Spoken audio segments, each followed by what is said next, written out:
Guys, I found this awesome video by Crash Course. It's about the Renaissance, our topic of study.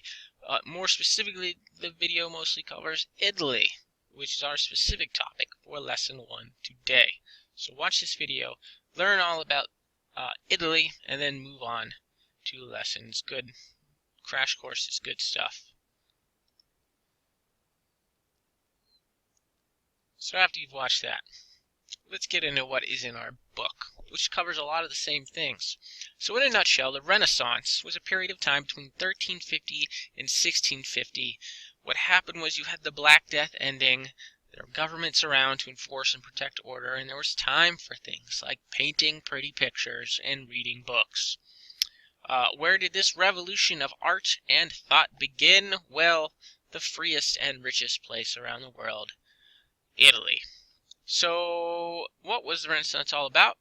A large part of it was about a return to the classics, the classic works specifically of Greece and Rome. That was some good stuff. So think of it like this. Imagine you are a gamer. A lot of you are gamers, and you have a PS3. And it's a great system with a lot of great games. You really enjoy it, and then your dog barfs on it, or your cat pees on it. It's ruined. And so your parents buy you the new system, the PS4. I'm not sure if that's really out yet, but just work with me here. So you get the new system, your PS4, and it's not as good. They rushed it out of production. They new wonky technology. It's not working out real great. But you have it, so you play it for a year, and then you find an old PS3 at a garage sale, and you buy it, and you bust out your old games, and you remember how awesome it was. You're like, I'm never going back to the PS4. The PS3 was great. That's kind of like what the Renaissance was, except the PS3 was Greek and Roman culture, and the PS4 is like the Dark Ages, and the dog barf was like the fall of Rome and the Black Death.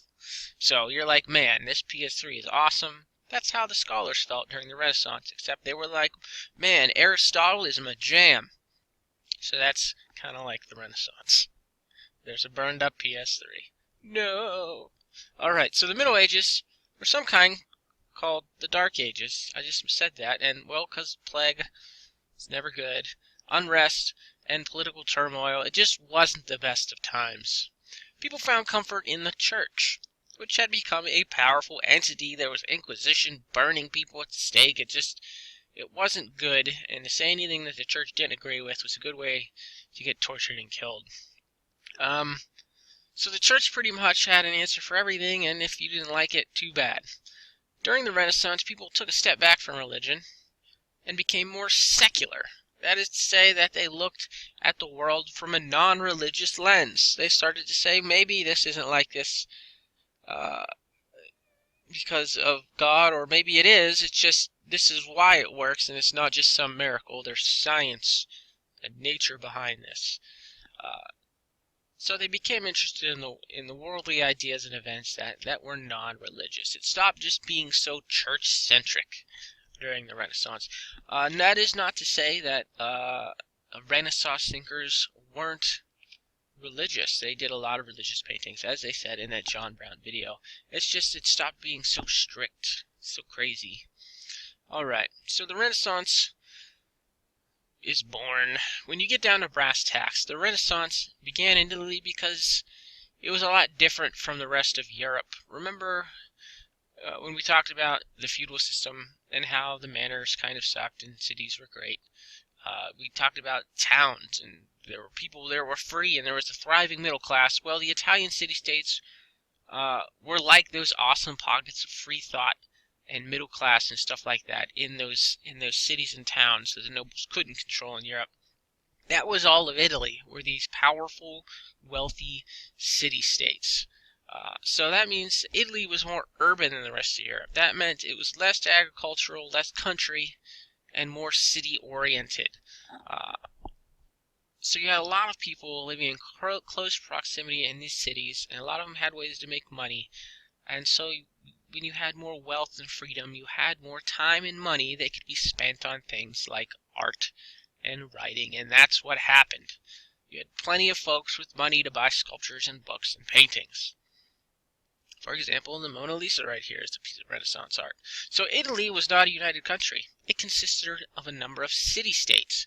Some of the largest were Venice, Genoa, and Milan. Rome was also big. Uh, these city-states didn't want to be ruled by an emperor king, and the Catholic Church was kind of all right with that.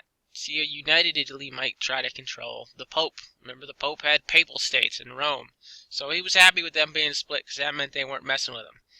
So the city-states were pretty strong. They had large trading fleets, and they hired mercenary soldiers. Mercenaries are hired guns, soldiers with no loyalty to a state but working for the almighty dollar. They're soldiers for hire is what it gets down to. So the city-states would often fight each other, and while land was passed from city to city, no city-state was powerful enough to conquer another city-state, so you just ended up with Italy remaining a jigsaw puzzle of independent entities. You can kind of see here. Jigsaw. So Italy's success can also be attributed to other factors as well. For example, there's geography. The Italian peninsula is located centrally within the Mediterranean, so it's close to Western Europe, North Africa, the Middle East, Byzantine, and even Asia. Italy traded with them all, bringing in wealth and goods from all over the known world.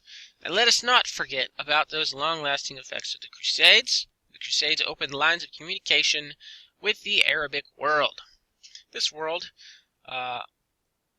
brought in goods as well as knowledge. For example, a lot of those classics of Rome and Greece only survived in Arabic libraries.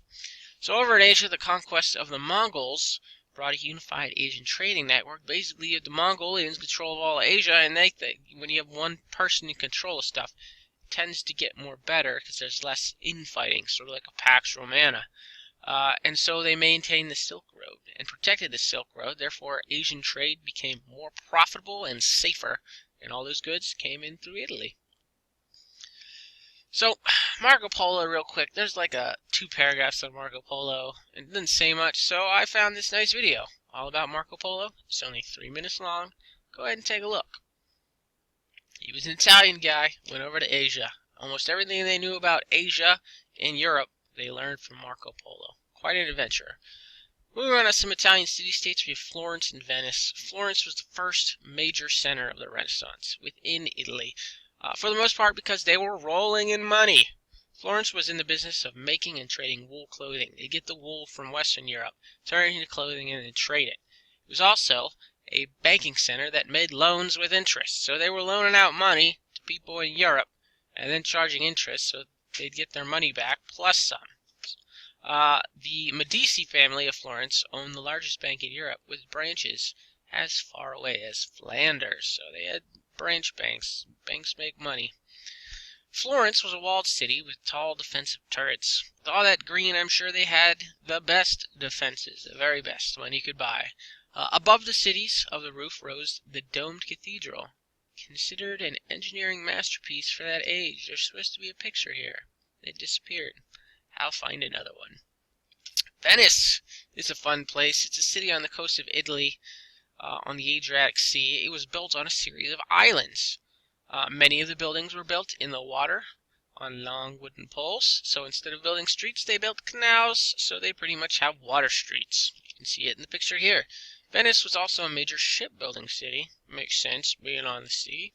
And a stopping point for many people and goods traveling to and from the east. So who ruled the Italian city-states? The short story is that the ruling class of Italy was a mixture of old noble families that had moved into the cities and basically had babies with rich merchant families. So the nobles and the merchant class sort of bred themselves into just your normal old wealthy rich people. So you ended up with this class of wealthy noble merchants. There you go, upper class. The upper class ruled the cities. Different cities now had different styles of government.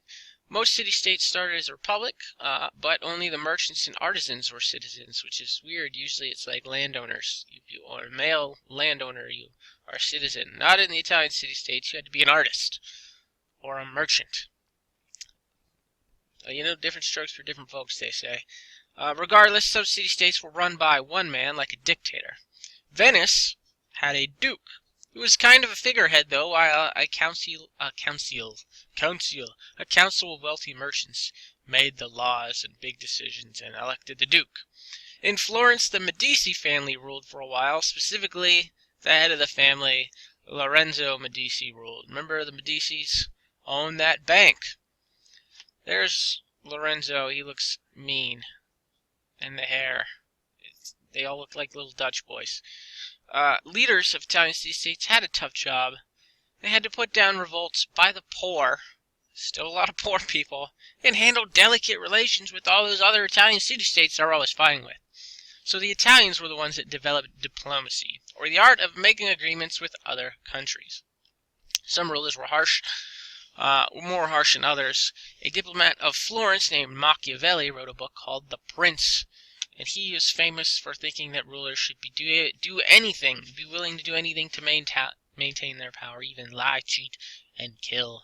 Today, if someone is referred to as Machiavellian, they are considered ruthless and without conscience. That'd be like, oh man, he pulled a real Machiavelli move right there. He might have cheated or killed somebody to get a promotion. Something like that. Kind of a dirt move. And then I had a picture of Machiavelli there, and it disappeared too.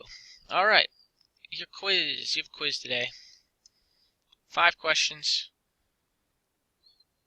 10 points. Standard Yund quiz for a lesson. And you have 2 tries if you need them. Alright, if you have any questions, let me know. Otherwise, have a wonderful day. Don't be a Machiavelli.